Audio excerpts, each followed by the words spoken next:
two items on the agenda for the Nairnshire Committee today. The first one is the Nairn Common Good, the invitation to pay parking scheme. And I'd ask Shane if he could give us a brief introduction to it. Good morning, members.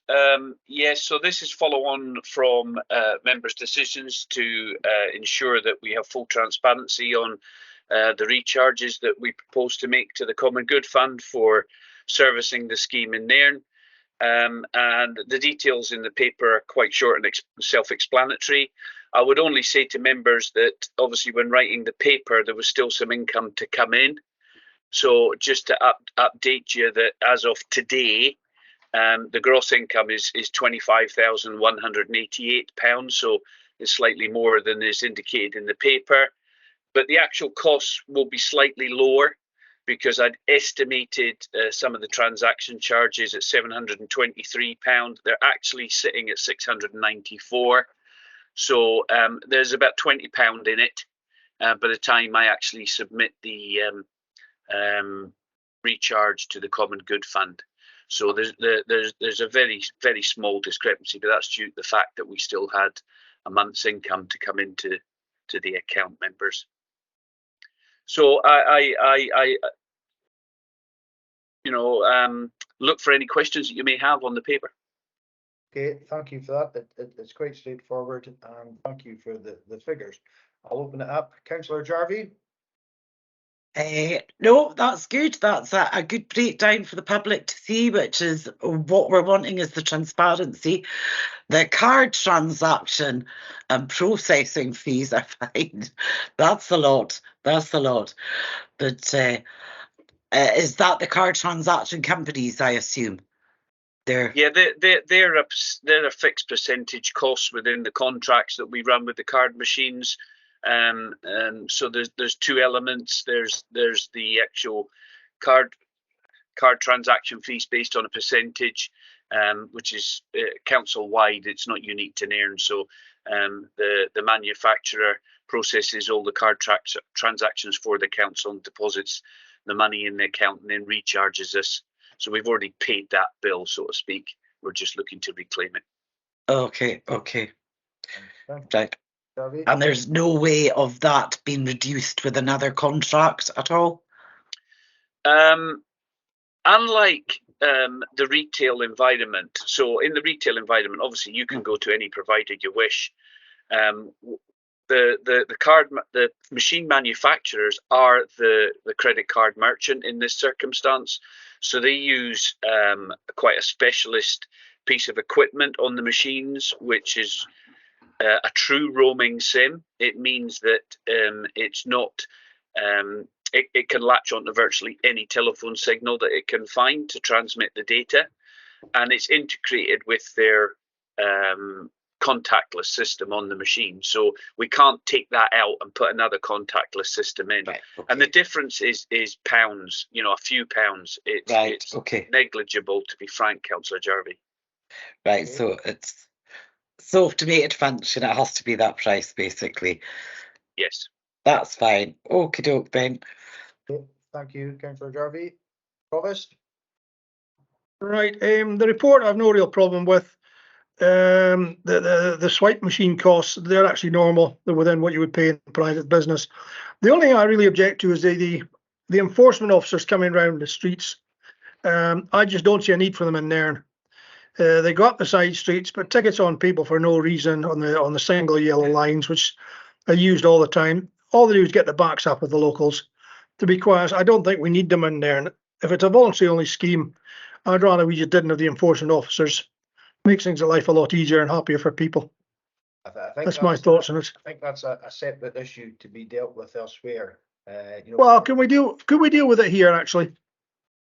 Can we say no enforcement officers? Because it just causes nothing but problems. Well, that's your opinion. But the point is, we're having a traffic review, and that's the appropriate time, a parking review, and that's the appropriate time to do these things in the whole, as opposed to isolated issues which are not on the agenda and not in front of us today. So bearing in mind that we will return to that, and the points you've made are well made, we'll return to that. So as long as you're okay with that, have you any other points you wish to make? No, it's fine. Okay, that's good. Thank you for that. Councillor Oldham. Yes, thank you, Chair. Shane, I had a couple of questions. This £400 per machine, I assume this is you're contracting the maintenance to a third party, and that's just their standard charge. Would I be right? Yeah, you're 100% correct. It's not a third party. It's the actual machine manufacturer has a fixed annual fee. I've actually rounded it down, Councillor, because if you include VAT, it's slightly more. So I've rounded it down to £400. It's £350 plus VAT. But I've rounded it down just for the sake of simplifying the process. Okay, fine. And like Councillor Fraser, I do have a question which is slightly off topic, but it's related. Just for information, I wondered where we were with the permit holder parking at the harbour, whether you could just give us an update on that, because we were getting some people objecting to the signs. Well, taking on board the views of both the members and the community, we've covered up the restrictive element of the sign. So it previously said permit holders only, which obviously is quite prescriptive, but we've just covered up the only. So we're providing an information sign now. So those who do have permits, we're indicating where we would like them to park on the access road. And I think just very briefly on the wider issue that the Provost mentions, I'm afraid it's not within the gift of individual area committees to decide where or where not we do not enforce. We're a unitary authority, so the legislation covers the Highland Council, and we if restrictions are in place, we either enforce them all or we enforce none of them. It's as simple as that, councillors. But I'm quite obviously happy to at a future date to discuss that in depth with you. Okay, appreciate that. Councillor Oldham, anything else that you wish to raise? No, that's fine, thank you. I'm happy to move that we accept the recommendations. Okay, the point I had was you already made was about the cost of the machines. One last thing, is that per annum, obviously £400, is it a 3-year contract? Do they replace the machines, or are they depreciated, or you get? They're probably they're depreciated within our framework contract. So we have a framework contract with a company called NSL Services. We have a parking services contract. Within that framework, they provide multiple services to the council. They're a turnkey service provider, and one element in that is to go and source us the most cost-effective and fit-for-purpose machines. And so within that individual item, there is a fixed fee applied to each machine, which covers annual inspections. So the manufacturer sends somebody out to make sure that everything's hunky-dory. And also there's an element in there for the back office system, which allows us to interrogate the machines in real time. So it's very good value for money from what we used to pay, to be frank, councillors. And that's fixed for how long? The 400? Well, as an early adopter of the particular manufacturer, we get a favourable rate. So as long as we buy the machines, we keep buying the machines. I've managed to sustain that fee since 2016. There's been no increase on RPI, because we were an early adopter for the manufacturers, an American company. And now they're widespread throughout the UK. They've sort of replaced the previous dominant suppliers because local authorities have found them to be exceptionally good machines. No, that's fine. I'm comfortable with that. And thank you for your report, and happy to move the recommendation. Are we agreed? Agreed. Okay, thank you. Thank you, Shane. Yeah, agreed. Right, okay, we'll move on to the second item, the last item, which is the proposed deletion from the list of roads of the McDermott's Road at Ardeshir. Richard, if you want to give us a bit of background on this, and then we'll move on to discussion.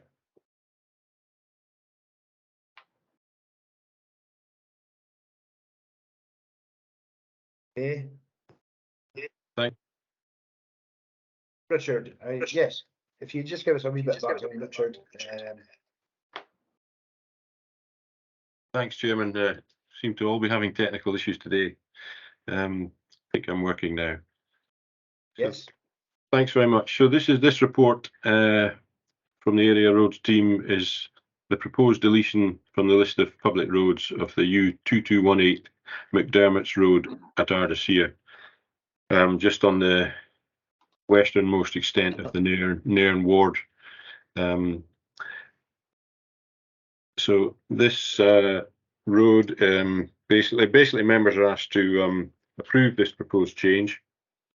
The road itself goes between the A96 and the B9092 Ardashir to Nairn Road, and the length of the road in question is 0.583 miles, just about half a mile, or 938 metres to be precise.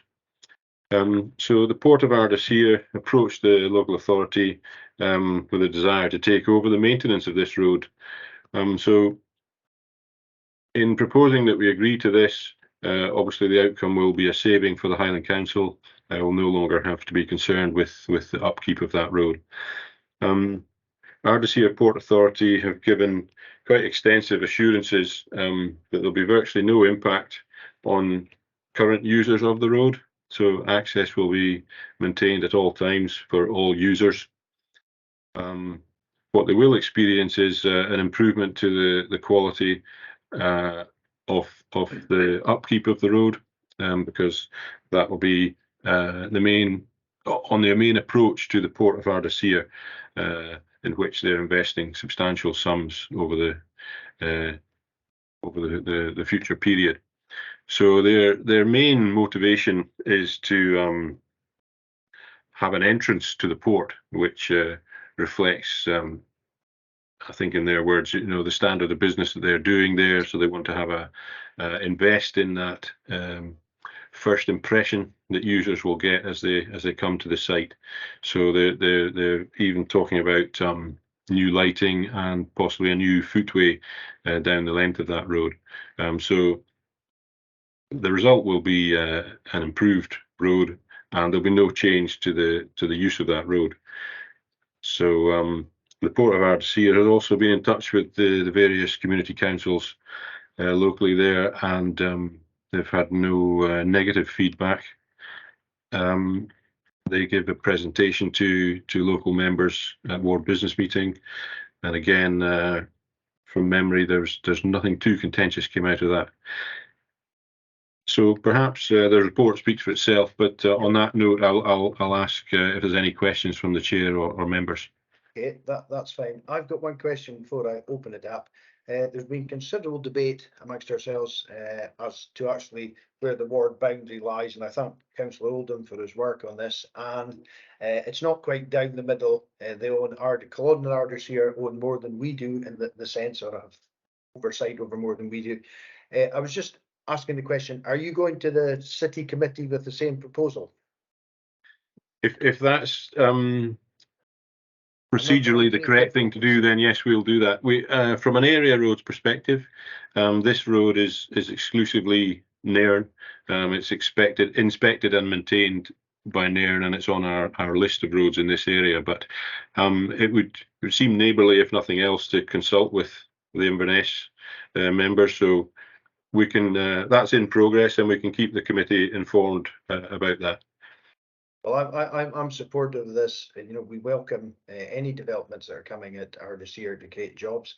And as we said at the meeting we had with the Port of Ardashir, we're very supportive and want to help them. So I'll hand that over to officers to pick up on that if it's relevant, or whether the approval is sufficient for ourselves. I'll leave it to them. I just want to raise the point. On that basis, I'll open up, and Councillor Jarvie. You've got my question, so that's fine. Yeah, it was just about the line of that boundary and the courtesy, if there was legal requirements for our neighbours to have comment on that as well. But otherwise, I'm supportive. If it brings in jobs and a safer road, I'm all for that, and takes away traffic going through the back roads. So then if the company was to go into administration, you know, the global banks, you know, you never know how global crisis affects that. Could we have something in it that the road reverts back to Highland Council? Or would it go into, you know, we don't want the road ending up being a neglected track when it could come back into that, because it is a well-used road, is the thing. I think we'll forward that point to legal, unless there's any wishes. Yes. Just now, but I imagine that would be pretty standard. If it's not, then you've made a good point. Just a safeguard that Absolutely. it's for cars and pedestrians, not just for current use. It's the future use we want to maintain that for as well. Okay, thank Or you for that. safeguard. Very valid point, and I'm sure that's been noted. Thank you. Officers. I'll go to Provost now, Laurie. Yeah, sorry, struggling there to hear. My concerns are that they're looking for a roundabout on the A96, and I don't particularly want to see another roundabout in the A96. I saw one in the plan, but I've seen no comment from the Trunk Roads Authority. I'd like to have seen something from them to their take on the so-called junction improvement, and respect of the actual Councillor Jarvie's issue about what happens if it goes under, what happens if it gets taken over, and there's a different attitude. And I assume that the question is, if it did go under, would the road come back to Highland Council responsibility, or would it stay with the liquidator for them to sort out? I think we've sort of covered that, and we've raised that, and thank you for raising it again. That, you know, we'll get advice from legal on what exactly the position is there. I would say, as regards roundabouts, everything is subject to planning. You know, there's nothing going to change unless it goes to planning. So there's no point sitting here running and various things. They can put out schematics, you know, whatever they wish to see as the vision. The vision has to go through the planning process. So I have confidence in the planning process that they'll. So if you're okay with that, Councillor Fraser. Oh, well, hang on a minute, hang on now. My understanding is they're wanting to put in roundabouts. Are you now saying that may not happen? They could do whatever they wanted once they got this road. Because we're being told they're putting in roundabouts for road improvements and suddenly they don't happen. What exactly is happening? Could Mr. Porteous answer that? After planning. This is why I wanted something from Transport Scotland. Happy to come in there. Obviously, this report is purely about the delisting of the road and it coming under private ownership. There's no mention of roundabouts in this report, and certainly the area team have not been approached about that. So it would be a planning application, and it would be purely between the owner of the road and Transport Scotland as well. Sorry, you know, the trunk road would be they would be consulted on that. If there was proposal to be a roundabout at the other end as well, crossing the council road, then obviously the roads transport planning team would be consulted about that as well, and they would be consulting us in the area office. But it would all be going through planning. So yeah, that would, any scrutiny and due diligence would all be covered through the planning process. So there's no guarantee that any of these improvements would take place. Is that my take now? Jump in again. It's a completely separate issue. So the improvements that I mentioned, which they'd committed to in their approach regarding the deletion of the whole road from the public list of roads, is purely about an increased standard of upkeep over and above the standard that it currently gets from the Highland Council. So they're planning to invest more in the maintenance of the road to keep it to the highest standard possible, to create the best impression as an entrance to the port of Ardeshir. Okay. Anything other points you want to raise? It currently has potholes, Laurie. That's not the issue, though. The issue is, are we going to, were we just given fancy documents showing possible improvements that they've no intention of doing just to get the road? That's my concern here. no pun intended, but any other developments will be further down the road. We're addressing here is the recommendation for pass over the road to the Port of Armseer.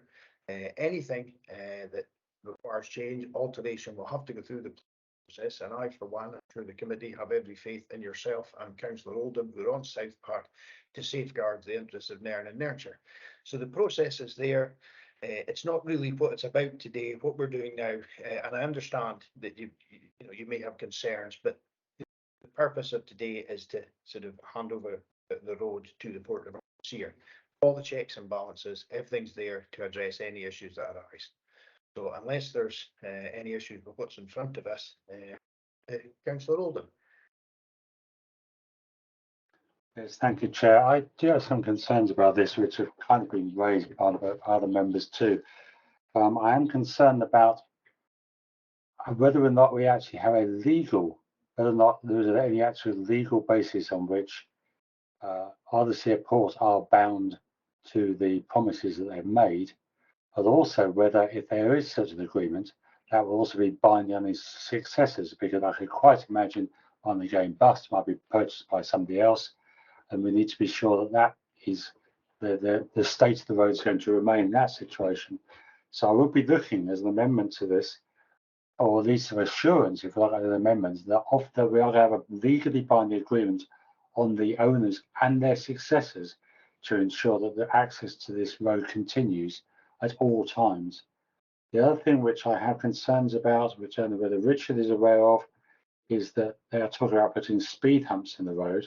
Now, speed humps are a fine thing if they're done in the right way, but I've been over some speed humps, like the ones, for example, in Tesco's car park in Inverness, which unless you hit them at 0 miles an hour, would take your suspension off. So I do worry a little bit when they talk about actually modifying the road, which they're publicly talked about doing, what the implications of that might be. And finally, I'm a little bit concerned about not so much about what Laurie's concerned about the roundabouts in the A96. I'm more concerned about what's going to happen if we get the A96 dualling, because if you look at the plans for that on the new A96, there is a new roundabout to be placed, a new junction to be placed at this location, which is to link down onto this road, and the plans call for a change in the layout of the road at that end. Now, this is a road that's currently adopted by Highland Council. It's not going to be adopted by Highland Council after this, if we agree to it. I'm wondering what the implications of that are for the A96 bypass, whether Transport's going to have any comments on that. So there's a variety of questions. I'm hoping Richard can open us with some answers to some of those. Okay. Chairman, regarding the A96 bypass and the dualling of the A96, those plans, this will not have any bearing in terms of changing those plans. So the plans that exist for that junction are as is at present. So if the Port of Ardersier put in a planning request regarding roundabouts, say a specific design that they have in mind, if they have it in mind for their access onto the A96, then that would all be discussed and resolved through that planning process. It's not something I'd be able to answer right now, but other than to give the assurance that that process would be followed. I think that other points that the council raised was the speed bumps, and I think that's a serious issue. Actually, I too agree with what you said about some of these speed bumps. Do we have any restrictions on them putting in speed bumps? Do they have to apply for permission, or? That's an interesting one, because that's not been mentioned previously, so perhaps that came up at the ward business meeting. But it was at the public meeting as Ardersier. Public meeting, okay. So I'm thinking about that really off the hoof here, but yeah, if they own the road, then they may be able to do that. But if it's a private road, if they do that, I mean, you would imagine that it would be with consultation with local users, because they've given that commitment. Also, if it's the main entrance to the port and all of their goods and services are coming in that way, then you would imagine that the speed bumps would be suitable. And so the only benefit, there would be a benefit in that it'll slow traffic down, so make the roads safer. And that they will be of a design that is compatible with the amount of traffic that's going to be using the roads. So that's all really I can give by way of reassurance, because if it's a private road, then they will be able to put speed bumps on it. But as has been mentioned before, if there's any substantial works, then these will all have to be done through the planning process. I share Councillor Oldham's concerns, and I think we need to put something in a bit stronger than in this instance, just to rely on the planning process. I think we maybe need to put something into the document that we're putting to say that that we know the speed bumps introduced or major changes made without the permission of the Highland Council, presumably. So I think that I would suggest that something of that nature. I'm just responding to this, but I think we can put this to legal department. There's quite a bit of work to be done here with the legal department to see that we've got assurances if they sell it on or if they go into administration, just covering all eventualities, that it will come back to our ownership. I think that's one thing, and then the second thing, we've got to get some restrictions put in on the speed bumps and various other traffic calming measures that shouldn't really be carried out without our permission.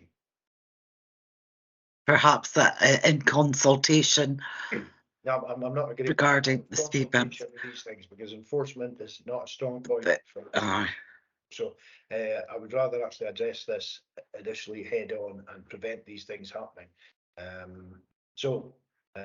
Councillor Oldham, are you quite you okay with that, or do you want to do something stronger?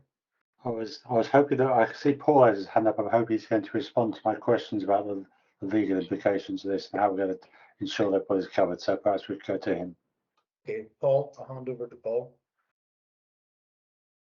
Can I first of all say that I was attending this meeting as a locality eco and just introduce myself, really. Although I happen to wear the twin hats at the moment of also legal manager of the folk that would be dealing with the obligations that you're talking about introducing. And they're not easy, because what you're actually saying is if you delist a road, then it falls to the owners of that land. In this case, Ardisea Port. And you're therefore wanting the owners of land to put some form of restriction on their own land, that they will or won't do certain things. And that leads to some difficulty, because there's only one party here. Once we delist, it's a private road, and they can do what they like to that private road that doesn't require planning consent. So we're asking them to burden their land, and I don't know how we do that without planning consent. So it's what you're asking. I understand absolutely why you're asking it, and I absolutely understand your concerns, but the legal mechanism for doing that could be tricky. Could definitely would need some thought, because the presumption is you can do what you like to your own land unless there is legal reason that you can't. For example, you can't put a roundabout in, as discussed, because that needs consent. But that would be like me getting my next door neighbour to promise not to plant trees in their front garden. Planting trees in front gardens is not something we should be regulating. So I think the council do lose some control when this road is delisted, and to try and give it away but hold on to it is quite a difficult position. I'm sorry if I have rambled a little there, but what you're suggesting is not without difficulty. Sorry, Paul. Okay. Paul, you're still on mute. Okay, I'm just going to sit here and think that I think we should possibly reject the report's recommendation and get further clarification on these points. I don't think it's apt or appropriate for us to be making up these things. It's quite a technical process, a legal process, and we need to take advice on this. So I would actually recommend that we reject the report's recommendations at the moment and bring this forward to the next area committee once we get clarification on the points and what actions we can do. I think I absolutely take the point that Paul has made. We're not going to get a solution to this today, and I don't think it's appropriate to do it without getting appropriate advice to see the options that we have. So, can I suggest that we reject the recommendations and bring it back at a later date? Yeah, I think Paul still wants to say something. Okay, my apologies, Paul. I'm Yeah, some it's okay. I distance don't from know the screen. I do have my hand up, but in fact, you've more or less said what I was going to say. This has been my concern thinking about this. It's what we're essentially asking for in the terms of a mobile house is to put a burden on the port. That would also cover the situation where they went bust or they sold to another owner. But that does have implications. I think we do need to make sure these have been considered by officers before we go ahead. So I agree with you, Chairman. I think we should not accept this. Now we need to be a bit careful here, in that if we reject this, then it puts a 6-month delay on it. But I guess we could override standing orders if we want to come back to this earlier. Perhaps Rachel could comment on that. I might need to pass to Fiona for that one, actually. Fiona, if you're there.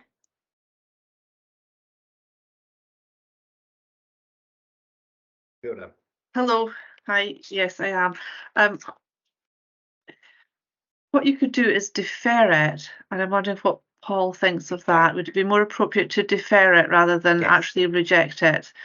So you're deferring it pending, answers on the questions you're seeking about, pending legal advice.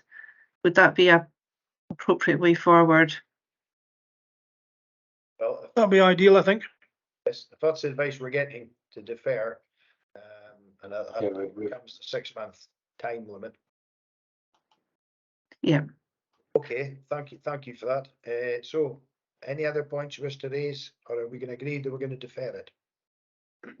Okay. Defer for clarity. Yeah, clarification. So we'll agree. Is that agreed to defer? Oh, well, Paul wants a comment. Paul. I'm sorry to keep coming in, Chair. Do apologise. But just to be clear, so we're deferring for legal advice on how the land may be burdened, that the condition of the road is kept reasonable. So you're just looking for reasonable condition. Are you also looking for no speed bumps? Access is the main thing. Access is the main thing I'm concerned about. In that they're saying they're going to give access at all times, and I'm concerned that with that one is the one. The rest of it is, to be honest, is by the by. That is the absolute. So therefore, you're deferring for legal advice on whether we can burden Ardisea Port and its successors to allow free and open access to the public at all times, and to not let the road go into disrepair as well, because you wouldn't want the road to deteriorate, presumably to be kept in a reasonable condition. Yeah. And in terms of the speed bumps, you're not so concerned about that? I was not at the meeting, but that was raised, and I must admit that I haven't really given it consideration, but happy to go with what other members. They know that there's local feelings regarding that.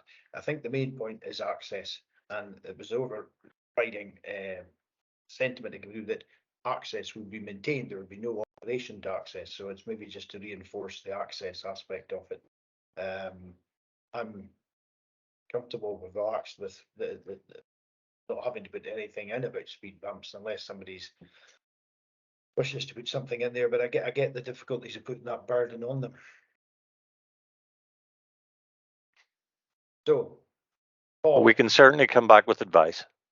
okay, I think that's the best thing. If we defer, and the two areas that we've agreed to get clarification on. So, unless are there any hands up? No, there's a couple more. Yep, there's Richard. And there's Barbara. I think Barbara may have been first. Okay, my apologies, Yeah. Barbara.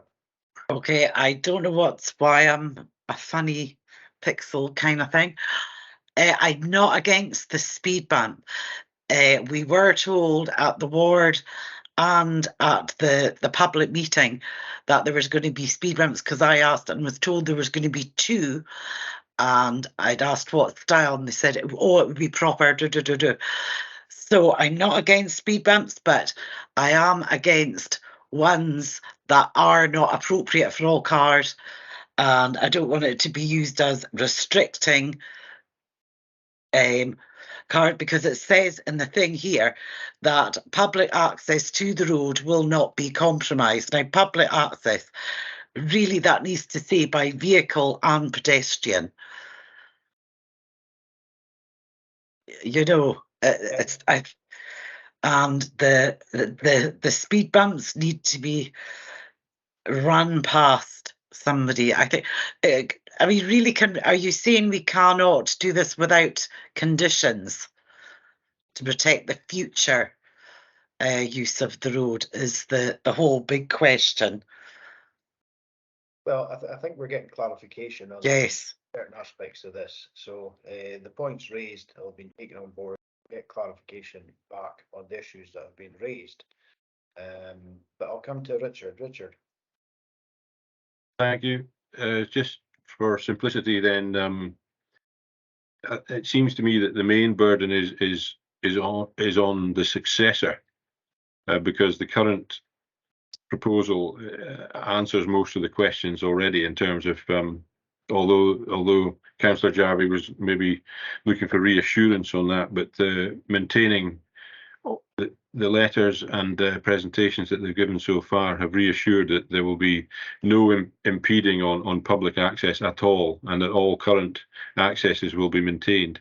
So that includes, by inference, vehicles and pedestrians, not just using the road but accessing the local woodland and the fields, etc. So these assurances have already been given, but the one, it seems to me, that burden that looking to clarify is on a successor, that these assurances and effectively conditions that they've already met or and given assurance on will pass on to the successor. So Paul, maybe correct me if I'm wrong, but that hopefully that simplifies it down to that one point then. The difficulty, sorry, Chair, if that's okay, can I come back in? Yes, absolutely. Thank you, Chair. What we're talking about is making it run with the land and not the people. And to make it run with the land, you have to burden their title. And the common way to do that in a planning example would be a Section 75 agreement. This is not a planning matter, so I don't know that that applies. In ordinary conveyancing, if you were to sell your house to someone else, but say you don't want certain things to happen on it, that's also a contract with 2 parties. You would burden the title.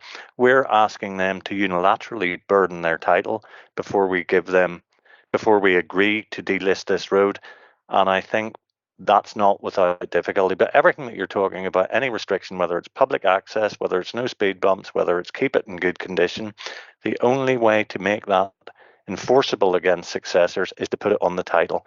And that, in legal and conveyancing terms, is where the difficulty arises.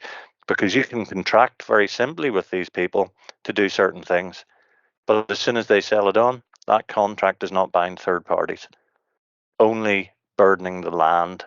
And there are only certain ways you can burden land, and that would need to be given some. But certainly legal can come back with advice to a next committee to clarify all matters. It's not really the burden that's difficult. It's how the mechanism for getting that burden into the title. You can say what you like, but it's how we import that into the legal title of the owner today and the owner tomorrow. Is there not, thank you for that, Paul, is there not a way to say that if it changes hands, the road returns to ourselves and we go through this same process again? Presumably we could relist the road. I think that would come these issues with the, so to speak. Could we look at that option as well when you come back with clarification? Because I think that would overcome that if that they decide to sell on the road, come back to us. You're really quiet. I go. So is that viable to do that? Legal terms.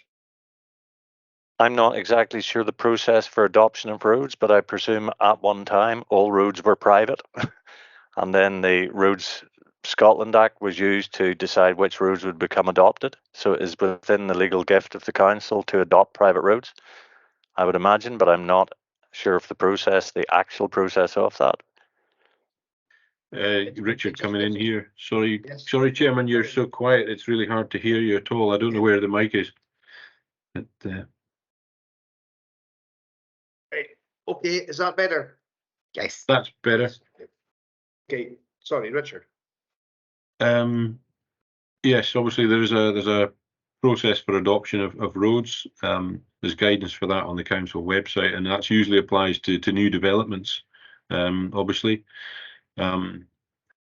occasionally there's a private road which wishes to be considered for adoption, and in that case it's usually all about the standard of the road, and the council would normally require a road to be constructed to a certain standard and meet the guidelines, our own guidelines in design, etc. So that all comes into the process of adopting a road. So in this case, you know, they would apply to the council to adopt the road. But I suppose what we're talking about is burdening the title with this. Yeah, that could be another option, presumably, rather than the new owner being burdened with everything. It's simply, I don't know if it's possible legally to say that when, if this owner was in a position where it was no longer in business or wishing to maintain the road, then it would revert back to Highland Council rather than being sold as part of the port. So the key to this, as Paul has said, is access.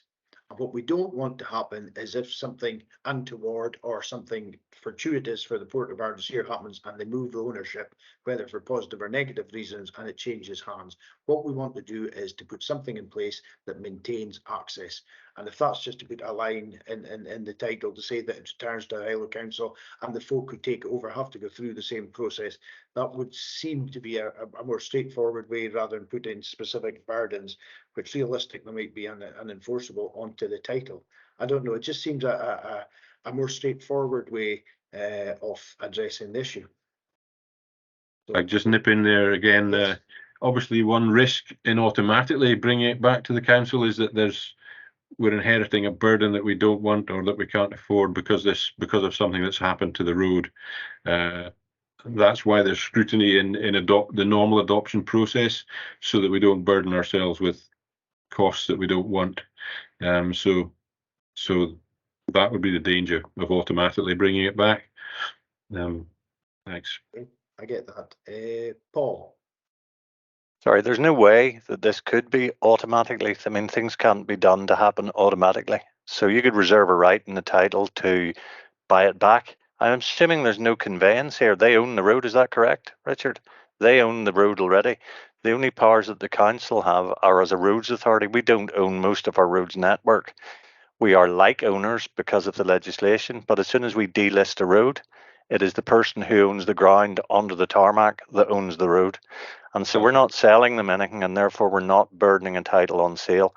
So I think what the chair is suggesting is, what you're saying is it's about access, whether we achieve that through them burdening their own title, or whether we achieve that by making it legally possible for us to readopt the road should it fall below a standard or should access be impeded. Whatever is the simplest path to get us to the goal, which is public access, would be that would be the reassurance that you need to agree to delist this road. But in terms of it reverting back, it would never just revert back automatically. We would have to either go through a process or having it conveyed to us, which is a sale, sold to us, or through going through whatever our processes are to have it readopted, which would be a consideration by committee. And as Richard said, that would be taken into account whether we wanted to re-inherit this burden or not. But I think simply you're just seeking reassurance that there's public access, and you're asking legal to advise Richard, who can bring it back to the next committee, on how the most efficient way of achieving that. And that's what we'll do. Yes. Okay. I'm relaxed. Laurie, you're gesticulating quite wildly. Is there something you wish to say? No, sorry, I just had to change rooms now, about to start another committee meeting. But the only thing I would say, maybe instead of using the word speed bumps, you could use rumble strips, which would be more appropriate. Rumble strips instead of speed bumps. That might be the way of getting around it. I think actually we've got a solution here, and I thank Paul and Richard for that. If we defer this, they'll come back with clarification about how we should have our options for maintaining access, which is the key pivotal area in this whole matter. So if we're relaxed with that and we're comfortable with that approach, Paul, I see your hand up again. Do you wish to just finally give a summarise? Paul, you wish to speak? There's two Pauls. I think it's Paul Nevin. Paul Nevin. Got a hand up. Oh, yeah, sorry, I didn't see yours too. Sorry, I apologise. No, I just forgot to take my hand down. Okay, not an issue. So we're agreed, members, that we'll defer that to get clarification on options regarding access. And that will give Richard due time to speak to our friends across the border in Culloden and Ardersier.